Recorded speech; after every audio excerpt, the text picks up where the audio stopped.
શ્રી અંધ વિદ્યાર્થી ભુવન વિસાવદર આજે આ સ્કૂલમાં જે ભોજન છે તે સ્વ રંજનબેન તુલસીદાસભાઈ અગ્રાવાલ એમના મોક્ષાર્થે આ ભોજન રાખેલું છે.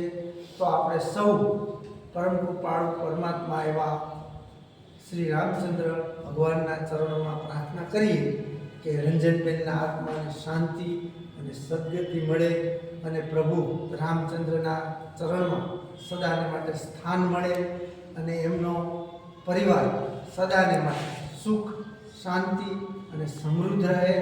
એમના પરિવારની ઉત્તરોત્તર પ્રગતિ થાય અને એમનો પરિવાર સદાને માટે નિરોગી રહે. અને આ ભોજન આપણા અહીંના જ રસોઈયા અલ્પાબેન પ્રફુલભાઈ અગ્રાવાલ એમના હસ્તકે છે.